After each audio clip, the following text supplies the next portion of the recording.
जय श्रीराम मित्रांनो, दिव्य ज्योतिष या आपल्या यूट्यूब चॅनलवर तुमचं मनपूर्वक स्वागत आहे.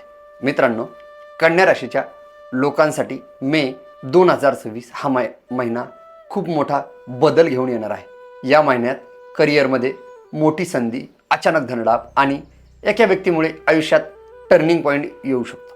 पण एक चुकीचा निर्णय तुमचं नुकसान देखील करू शकतो.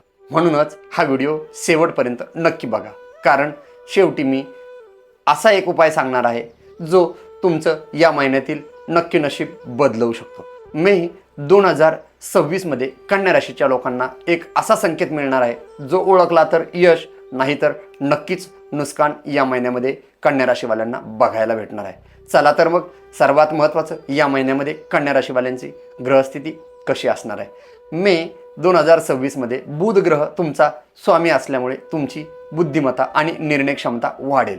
गुरु आर्थिक लाभ देखील या महिन्यात तुम्हाला देणार आहे. तर शनी भगवान तुमच्यासाठी या महिन्यात थोडंसं दडपण देखील निर्माण करू शकतात. म्हणून या काळामध्ये होईल तेवढं ध्यानधारणा आणि नैमित्तिक पूजापाठकडे लक्ष द्यावे, जेणेकरून या महिन्यात येणाऱ्या सर्व दडपणाच्या गोष्टी कमी होतील. चला तर मग महत्त्वाच्या मुद्द्याकडे वळूया. त्यात सर्वात महत्त्वाचं म्हणजे कन्या राशीवाल्यांसाठी या महिन्यात करिअर आणि व्यवसाय कसा असणार आहे. तर करिअरमध्ये हा महिना प्रगतीचा असणार आहे. कन्या राशीवाल्यांसाठी नवीन जॉब ऑफर देखील जॉब करणाऱ्या लोकांना या महिन्यात मिळण्याचे जास्त चान्सेस आहे. प्रमोशन किंवा पगारवाढ देखील या महिन्यामध्ये जॉब करणाऱ्या लोकांसाठी कन्या राशीच्या हिशोबाने दर्शवत आहे. व्यवसायात नवीन डील देखील फायदेशीर या महिन्यामध्ये कन्या राशीवाल्यांची ठरू शकते. पण ऑफिसमध्ये पॉलिटिक्सपासून, राजकारणापासून दूर राहावे, जेणेकरून जॉब करत असाल, बिझनेस करत असाल, त्यासाठी हा महिना व्यवस्थित जाऊ शकतो. दुसरा मुद्दा आहे आर्थिक स्थिती कन्या राशीवाल्यांची या महिन्यात कशी असणार आहे. मे महिन्यात आर्थिक स्थिती मजबूत होईल, पण अचानक कुठेतरी खर्च देखील वाढण्याचे चान्सेस आहे.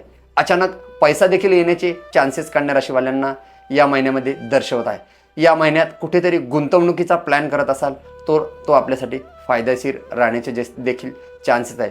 कुठल्याही रक्ताच्या नात्यामध्ये या काळामध्ये पैसे उसण्याची देऊ नका आणि कुठलाही व्यवहार करू नका, जेणेकरून हा महिना तुमच्यासाठी आर्थिक दृष्टीने मजबूत राहील आणि व्यवस्थित जाईल. पण अनावश्यक खर्च देखील या महिन्यात कन्या राशीवाल्यांनी टाळायचा आहे, नाही तर तुमची जी काही आर्थिकतेची घडी असेल ती या काळामध्ये विस्कटल्याशिवाय राहणार नाही.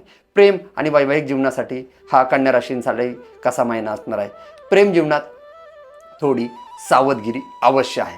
पार्टनरसोबत थोडा गैरसमज देखील होण्याचे जास्त चान्सेस मे 2026 मध्ये कन्या राशीवाल्यांचे जाणवत आहे. सिंगल लोकांना नवीन प्रेमाची सुरुवात करायची असेल तर त्यांच्यासाठी हा महिना उत्तम आणि पूरक असेल.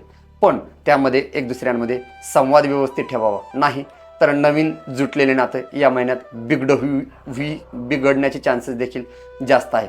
या महिन्यात एक गैरसमज तुमचे सर्व जुने नाते देखील बिघडवू शकतो. म्हणून होईल तेवढे बोलताना संयम बाळगावा. कन्या राशीवाल्यांसाठी आरोग्याच्या दृष्टीने हा महिना कसा असणार आहे. आरोग्याच्या बाबतीत थोडं लक्ष द्या, कारण या महिन्यामध्ये कन्या राशीवाल्यांना पोटाचे विकार जास्त प्रमाणात जाणवणार आहे. कुठलाही मानसिक ताण तणाव घेऊ नका, नाही तर मायग्रेन संबंधाने डोक्याचे विकार देखील या काळामध्ये कन्या राशीवाल्यांना जास्त जाणवणार आहे. झोपेची कमतरता देखील कन्या राशीवाल्यांना या महिन्यात खूप जास्त प्रमाणात जाणवणार आहे.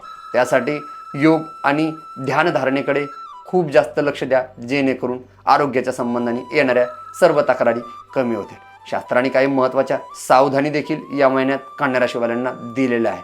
त्यात सर्वात महत्त्वाचं म्हणजे मे 2026 मध्ये तुम्हाला एक चुकीच्या निर्णयापासून सावध राहावे लागणार आहे. घाईत कोणतेही निर्णय घेऊ नका आणि कोणावरही अतिपटकन विश्वास ठेवू नका, नाही तर आर्थिक लॉस, बँकिंग फ्रॉड आणि कुठल्या तरी पद्धतीने तुमच्या संबंधात गैरसमज किंवा अफवा पसरवण्याचे जास्त चान्सेस या महिन्यामध्ये दर्शवत आहे. या सर्व नकारात्मक गोष्टींपासून तुमचा बचाव करायचा आहे तर शास्त्राने काही महत्त्वाचे उपाय दिलेले आहे.